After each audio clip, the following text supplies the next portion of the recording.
Hey audio friends, welcome to my home studio. CJ here with Prodigy Creations.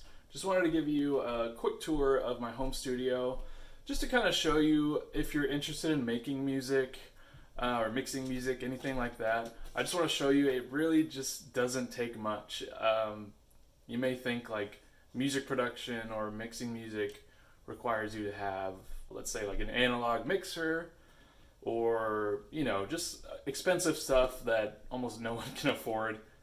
Not true. You can start making music, mixing music, whatever it is you want to do at a very affordable price.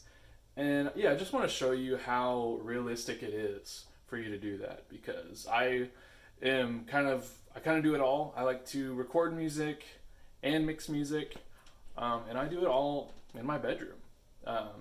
It really doesn't take much, guys, so I just want to kind of give you a tour, kind of demystify, I guess, the process into how I do it and how you can do it.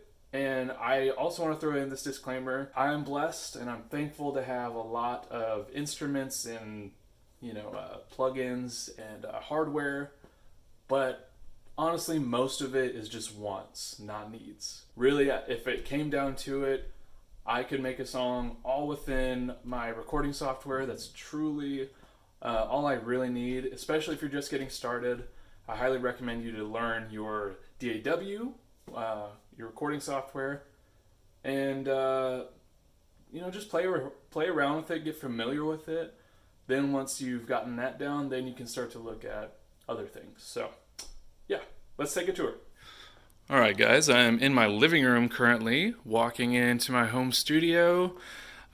Just to show you that I am also a person that shares one room for both my bedroom and home studio. I'm not the only one that does this. This is pretty common these days. So don't feel discouraged, if this is what you have to do as well. Me and a ton of other producers are doing the same thing.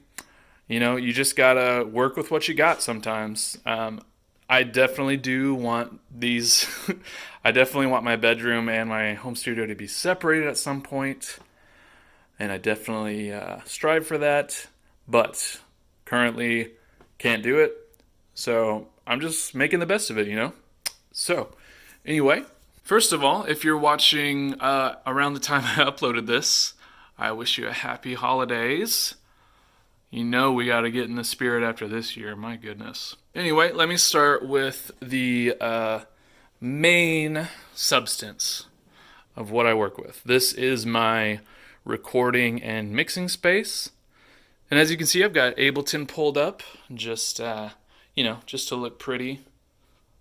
And please, I already know there's going to be some people in the comments saying, "Oh, your channels are peaking." I know. It's not a finished mix yet, all right? Give me some time. It won't be like that forever. But I also did want to mention, if you could see the title, these multi-tracks are actually a live performance of Mr. Jones by Counting Crows. Super awesome. It's not the studio tracks, which would have been really cool, but hey, it still sounds great, and I've had a blast mixing it. If you're interested in mixing it as well, I will definitely throw down a link in the video description to where you can find these. I would love to play it for you to show you that it's real. I'm just kind of worried about the video being flagged for copyright, so I'm not going to risk it. But trust me, it's 100% legit. And I will throw a link down there so you can see for yourself. So if you go down here, you can see I've got Machine. I had this in my last home studio tour, so it's not new, but it's definitely a great tool that I utilize a lot. If you've been making music for a little while, you may have heard of the name Native Instruments. That's who crafted this. Beautiful product made by a great company. I won't go into too much detail, just since I kind of did last year, but just very briefly, it's got 16 drum pads. When you buy a Machine, it comes with just a crazy amount of drum kits, of synth sounds, so much. Like, you can really produce a full track with Machine. It's not just drums. It's amazing. I highly recommend you to look into it. I've got quite a few videos on my channel of me making a beat with Machine. So definitely make sure to check those out if you're interested in seeing what this is capable of. But moving on to the next thing, this is a new addition. I just got this about a month and a half ago. This is the Akai MPK Mini 2, I believe. I think this is the latest model as of now. I got the fully blacked out version because I thought it was sexy. But I have been loving this thing. In fact, I used to have, well, I still have it. I just don't use it anymore. But I used to have like a full, I don't know how many keys, but it was a full keyboard, whereas this is just like a mini keyboard. So I used to have a bigger one, is my point.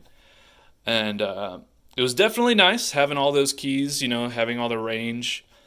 But dang, it just took up too much space. As I said, like, I don't have a lot of room. I share a bedroom with this room. So it just made it too cluttered. So I had been wanting to get this product for a long time anyway. So I was like, well, now's the time. Especially, I've got a dog. He's taking a nap in there. But yeah, I got a dog, so it took away even less space than I had. Anyway, so I decided to finally get this. Have not regretted it one bit. It is a great product. Not perfect. There's a few things I wish were different. But overall, amazing product. If you're not familiar with Midi keyboards, it's as you can see, it's connected through USB into my computer. And what it allows me to do is, say, if I had any sort of stock synthesizer effect dragged into a MIDI channel in here, and I click the record button down here, then I can use this to record instead of, having to use a computer keyboard that you don't really know what the notes are. So fantastic product. It's also got drum pads on it. These knobs, which are will adjust your plugins, which is pretty cool. This is one of the things that is not perfect about the product, but it is really cool. I love having when it works. I love using these knobs for plugins. It's pretty cool. So that's pretty much the only new product that's in this area. So I'll just kind of briefly go over my other stuff. These speakers that I have are the Presonus Iris 3.5. I love them. They're not the most high-end, but they're definitely better than your standard consumer speakers. In my opinion, they do the job. They're great for mixing and recording, all that. Much higher quality than your standard speakers, and yeah, I like them. But if you notice, I also do have standard speakers that are still on my desk. Why is this?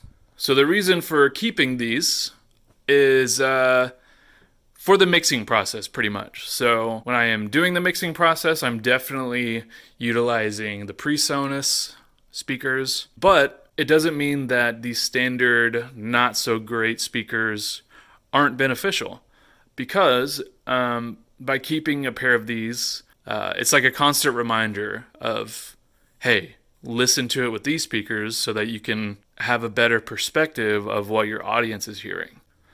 Because let's be honest, if you are a music producer, audio engineer like me, you probably have some of these, or better. But for your average person in the music world, meaning like they're not as into audio and music as you and me are, they probably do not have a nice set of speakers like you and me. They probably have something more like this. So, I just kind of keep them around. Whenever I feel like I've finished mixing on the Presonus speakers, I will switch over to the standard speakers, and just kind of listen to it from the perspective of the average listener, kind of hear what they're going to be hearing, and see if there's anything that I need to adjust to make it sound better on these as well as these. So the way I have it set up is I got my trusty Presonus Audio Box, which is my audio interface that allows me to connect microphones via XLR, or I can connect my instruments through 1/4 inch through both of these inputs and then set the level. But how I'm using these standard speakers, let me switch over to Spotify real quick. I'll play one of my favorite songs. And yes, by the way, I am on Spotify, Apple Music Tidal, pretty much everything. CJ the Prodigy is the name I go by. If you're interested in checking it out, I would very much appreciate it. But anyway, I'm going to play one of my favorite tracks. So these are playing through the Presonus speakers currently. So I'm going to take this all the way down. So let's say I was still mixing the song and I felt like I was finished. It sounded good on these ones, so now I'm going to go, I have the standard speakers hooked into my headphones dial here, so whenever I crank this, now it's playing through these. So now that will give me a better perspective from your average listener. So that's how I have it set up. There's a ton of different ways to do it. That's just how I have it. But I also decided to hang up my headphones this year. It does kind of look cool. That's not really what I was going for. It was more so I was just collecting too much junk in this area and I was feeling a little bit claustrophobic, so I just decided to hang these up.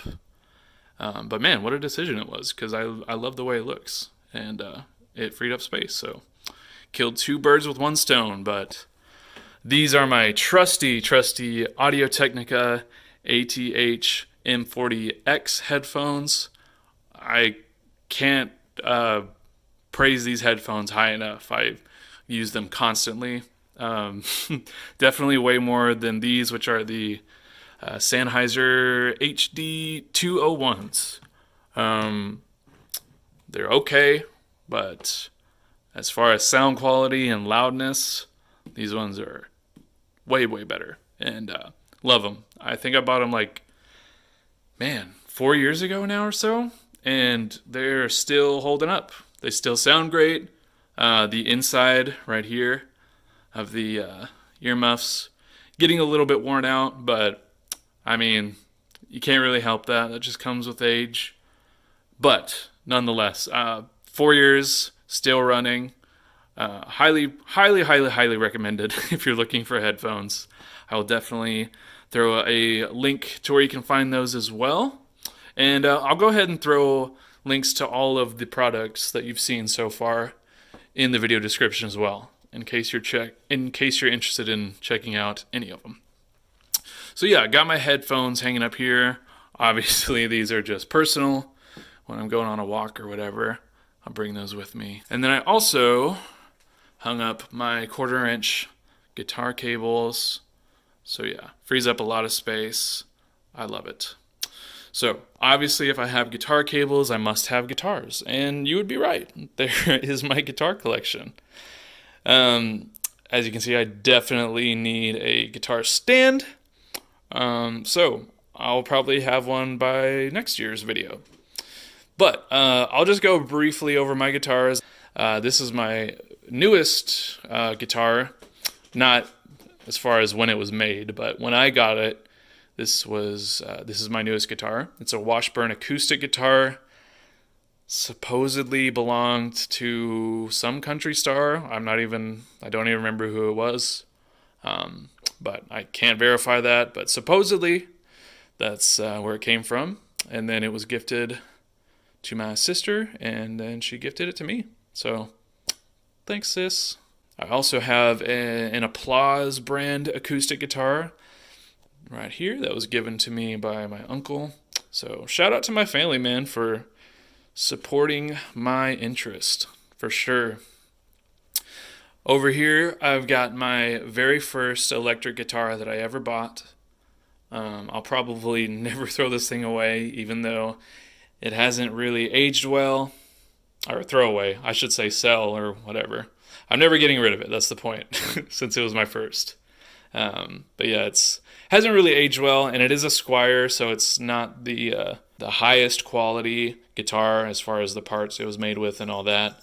But still, Squier is a great brand. I'm not dissing it, but you can't expect things to last for too long if they are made of cheap materials. So, a couple of pots on the guitar have been broken. Some of the pickups don't work anymore. So I definitely need to take it to a guitar tech, have it fixed up. I have recorded a couple of songs with this guitar when it was the only guitar I had, but now that I have a new one, I mostly record with that these days. But I still do love the tellies whenever I get it fixed up. You can definitely believe that I will be recording more with it. On to my bass. So this is a sub-brand of the Stingray bass. So it's like basically like a Squier or a lower end version of the Stingray, because I definitely don't have the money to be buying a real Stingray right now. But someday I believe it. But yeah, this is probably my personal favorite instrument. As much as I love the guitar, because it's such a beautiful instrument, I love listening to it. As far as playing, man, the bass is just so close to my heart. So yeah, this was the first bass I ever got. I only started playing bass maybe 4 years ago, maybe. But more than likely it's been like 3 years since the first time I played. And man, it was just like an instant connection. Like I found a soulmate. So that's the bass I've got currently. It's great. I love playing with it, but I definitely plan to add to the collection, because I definitely want to get a J bass and a P bass. So, but for now, that's what I got. And of course, I've got a trusty, let me bring it out so you can see it better. I've got to have a Stratocaster. This is just a classic guitar. I don't think I've ever heard a bad Strat if it was made by Fender. Maybe there's probably some knockoffs that don't sound great, I'm sure, but I personally have never heard a bad Fender Strat, whether it was Squier or not. So this is the guitar. Whenever I want to record electric guitar, that's where I'm going to. Just a sexy guitar. I love that collar so much. Of course it sounds great, and it's relatively new. I got it about a year ago, so far everything's still holding up. Yeah, love that guitar. You can never go wrong with a Strat. Got a little guitar chord sheet here that I think my grandma gave to me when she was still with us, so thank you, Grandma. May you rest in peace. But on to my stomps. Only got a few. I've got the DS1 distortion pedal from Boss, which is like a classic distortion pedal for electric guitars. The reason I bought it though, well, for one, it was on sale when I was at Guitar Center once. But I really wanted to use it on my bass guitar since that's my primary instrument. But I found that when I use it on the bass, it absolutely destroyed the low end. Like, the tone was cool. It was definitely cool. I loved the kind of like buzzing sound it gave on my bass. But I didn't like that it got rid of my low end, obviously. So that's where I got this pedal, which is the LS2, also from Boss. I don't think this is a very popular pedal because I just happened to find out about it online, and the first time I went into Guitar Center, they did not have it, so I had to request them to order it so I could buy it from them. But what it does is it allows me to have kind of parallel processing, or in other words, blending two different signals. So, if I did want to use the distortion for my bass, thanks to this pedal, I can distort the bass tone, but I can also keep my original bass tone with all the low end and use those two different tones blended together thanks to this one. So I've definitely gotten way better results for distortion on the bass with this. But I mean, that's just what I use it for. This pedal, I'm sure, has endless possibilities of what you can use it for. But that is what the use I'm getting out of it is to have a distorted bass signal, but also maintain the low end. Also got a tuner pedal, but that's pretty standard, pretty self-explanatory. Don't have a pedal board yet, as you can see, but as of now, I don't really perform live at all. At some point, I would definitely like to get there, but yeah. And then, of course, I'm going to have amps for all my instruments. This is the Champ 20 amp.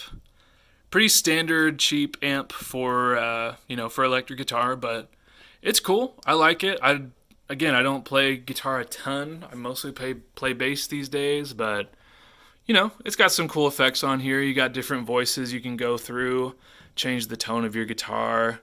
Got a standard treble and bass EQ.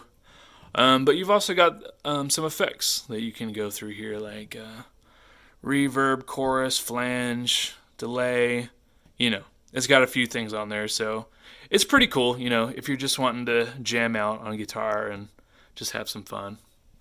This is the Rumble, I don't know which one it is, the Rumble 25, there you go.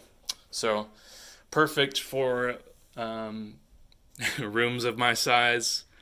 It fills up the room plenty, and it probably annoys my neighbors, to be honest, when I play it. So sometimes if I think about it, I'll turn the bass knob on the amp down a little bit so that it's not rattling. All right, guys, and to wrap things up, I'm going to briefly talk about some of the microphones I own. This is the only condenser mic I have currently. It's the Samson CO1. It's not my favorite mic, to be honest. It's decent, and it's a very affordable condenser mic. So I definitely recommend it if you are new and you want a condenser mic. But to be honest, since I've gotten other mics, I'm not really a big fan of this one anymore. Don't use it a ton, but it's not bad. It gets the job done. But as you can see, I am more of a fan of dynamic mics. I have a background in live audio. I've run a lot of front of house. I've been blessed to be able to do that. So dynamic mics are more common to me. Since this is my only condenser mic, I don't really know a ton. So yeah, I'm more familiar with these kind of mics since more connection to my front of house experience. So let's just start with the best. This is the Shure SM57 mic. Just a great overall mic. Shure just has great products. Anything you buy from them is going to be great. Sound quality is great. And this mic and the SM58, which is probably their most popular mic, it looks more similar to this one. Man, they can take a beating from what I've heard. In fact, this is technically not mine. I am borrowing it from my good friend John. Thank you, Johnny Bug. I appreciate you, man. But hopefully he'll let me buy it from him, or better yet, he'll give it to me. We'll see. But as you can see here, there we go. You can see there's a little bit of a dent on the grill of the mic. But even so, I've recorded with this a little bit, and I love this mic so much. I don't know what it is about it, but it just seems to pick up all the right frequencies. Sounds great on vocals, sounds great on guitar amps, and I'm going to test it on my bass amp to see if it would sound good on that as well. I'm expecting it won't be the best mic for it, but it probably will sound okay. But yeah, these things sound great. They can take a freaking beating, and you can still use them. So this is the Shure SM57. This is the Behringer XM8500, or however you say that.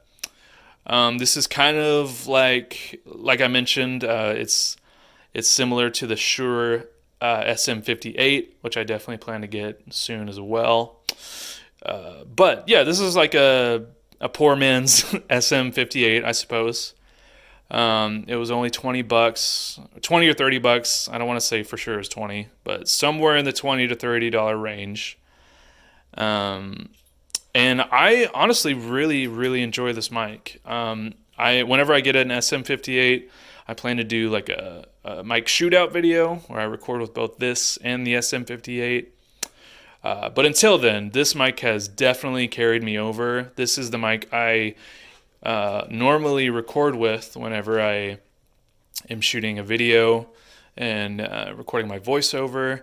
But I've also, this is also my go-to vocal mic if I'm ever recording vocals.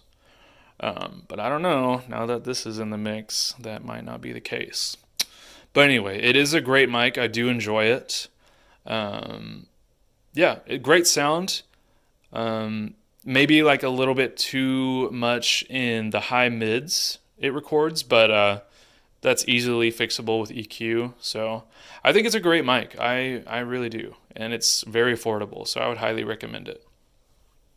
All right, my friends, that's all I've got for you today. I hope you enjoyed this video, getting an inside look into what is possible with minimal gear. Again, just as a reminder, a lot of the stuff I showed you, I don't even need most of that stuff, guys, to make music. I could do a lot of it just with my recording software. So with that in mind, if you're interested in creating music, mixing music, whatever, anything regarding that, I've got a free gift for you. If you visit prodigycreationsnow.com, I've got a free ebook for you to download called The Simple Guide to Recording Music Now, I think is what it is, in 5 steps or less. I always forget the now when I talk about it. But nonetheless, it is a free guide that is going to take you step by step of what the things are you're going to need to start making music, to start recording music. And it's literally in 5 steps or less, because depending on what you're going to be doing with music, you may not need all those 5 steps. There's obviously more depth in the ebook, so just go ahead if you're interested in getting that. It's free. What are you waiting for? Go get it. prodigycreationsnow.com is where you'll find it. On the home page, I have something that says click here for the free guide. Go ahead, click it, then enter in your email address, and then within 2 minutes max, you're going to be sent a free copy of my ebook right to you. So I hope you take me up on that offer and learn from it, my friends, because I want to help you get your music out there, because the world needs to hear it. It's your gift to the world. So anyway, thank you so much for watching today. Give me a like if you enjoyed this video. Leave a comment down below if you have any questions for me. And if you want to be a part of my audio fan, all you got to do is hit that subscribe button. Thank you, my friends.